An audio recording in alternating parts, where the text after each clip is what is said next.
Estamos en vigilias, parece ser, y ojalá, de la renovación del Tribunal Constitucional, al margen del candidato que nuestro grupo parlamentario, como cualquier otro, tiene derecho a presentar. Yo quiero emplazar públicamente al Partido Popular y al Partido Socialista para que tengan en cuenta que en la renovación del Tribunal Constitucional es necesario, es muy importante que haya presencia de un magistrado que en su día haya tenido o tenga el apoyo de las instituciones de autogobierno de la Generalitat de Cataluña. Digo esto porque ustedes recordarán que en su día fueron designados 2 miembros del Alto Tribunal a instancias del Senado y a instancias de nombres propuestos por las comunidades autónomas, que en ninguno de los casos de entre esos nombres figuraba el que en su día había propuesto mayoritariamente el Parlamento de Cataluña. Y siendo como fue Cataluña la que tuvo la idea y la que instó a esa iniciativa parlamentaria de que mediante el Senado pudieran designarse representantes del Tribunal Constitucional a las comunidades autónomas, sería completamente injusto que se dejara al margen a Cataluña en la designación de miembros del Tribunal Constitucional. Por la razón antedicha y por otra razón, si ustedes quieren, muy práctica. La mayoría de los casos, el mejor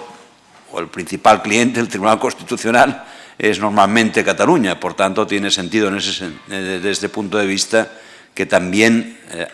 exista una presencia de alguien que represente institucionalmente la autonomía de Cataluña. Segunda consideración respecto a la calificación que Moody's ha hecho respecto a la banca española, lo que me lleva a 2 reflexiones. Primero, recordarle al Gobierno que acorte cuanto más pueda el proceso de concreción del rescate a parte de la banca española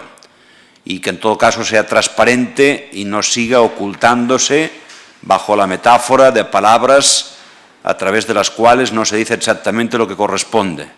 y que esa transparencia incluya también información que hoy brilla por su ausencia en la comparecencia que el ministro de Guindos está haciendo en la Comisión de Economía. Esa sería, por tanto, la primera reflexión a hacer a la vista de la calificación de la agencia Moody's sobre una parte de los bancos españoles. Segunda consideración, y con eso enlazaría con el tercer punto que yo quería comentarles, es la necesidad de que en el futuro se contemple la creación de una agencia de rating europea, porque qué duda cabe que, insisto en mi tesis, de que tras las calificaciones de Moody's o de otras agencias anglosajonas, lo que se ve en estos momentos es España como punto débil y se ataca a España para atacar al euro, porque al final y en el fondo el objetivo principal no son los bancos españoles, sino que es el euro como moneda. Dicho de paso también, y refiriéndome todavía a esta cuestión, quiero ratificarme en algo que he dicho estos últimos días. Los bancos españoles han sido sometidos a una serie de pruebas de stress test que, sin duda, los bancos de otros países europeos no han sido sometidos, no han sufrido. Por tanto, estoy convencido de que si se aplicaran los mismos stress test, las mismas pruebas de capitalización a la banca de otros países miembros importantes de la Unión Europea que la que se ha aplicado a lo largo de los últimos meses a la banca española, tampoco resistirían muchos de los bancos, muchas de las entidades financieras de países miembros de la Unión Europea. Y tercera cuestión, referida al futuro Consejo Europeo, al que nos va a representar el presidente del Gobierno este próximo fin de semana. Antes habrá una reunión previa en París, como la hubo en Roma, entre las 4 principales economías europeas y, por tanto, también con la presencia española.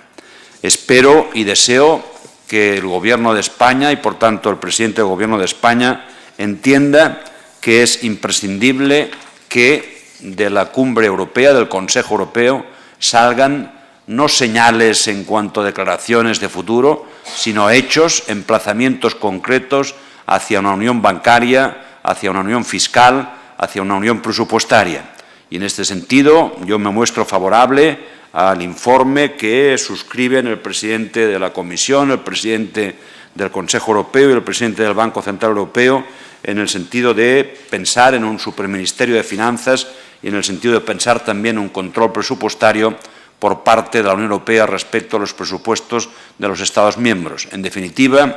la Unión Europea necesita lanzar un mensaje, pero con hechos concretos, con un timing, con un calendario preciso, en el que se marque un rumbo hacia la unión monetaria, pero también a la económica, fiscal y bancaria y presupuestaria, como antes me refería, que sea una señal inequívoca de que se entiende por parte de los países miembros de la Unión Europea que el euro no puede continuar sin el apoyo de una unión económica y que no puede continuar simplemente Europa mediante una unión monetaria. Europa necesita lo que ya es, una unión monetaria, pero también una unión económica, reitero, fundada en la bancaria, presupuestaria, fiscal y al mismo tiempo también pasos claros y horizonte despejado hacia una unión política. Si eso no es así, Europa perderá una gran oportunidad, desaprovechará, por tanto, el Consejo Europeo de esta semana y eso tendría, a mi juicio, consecuencias graves sobre el euro, que está sufriendo en estos momentos, en las últimas semanas,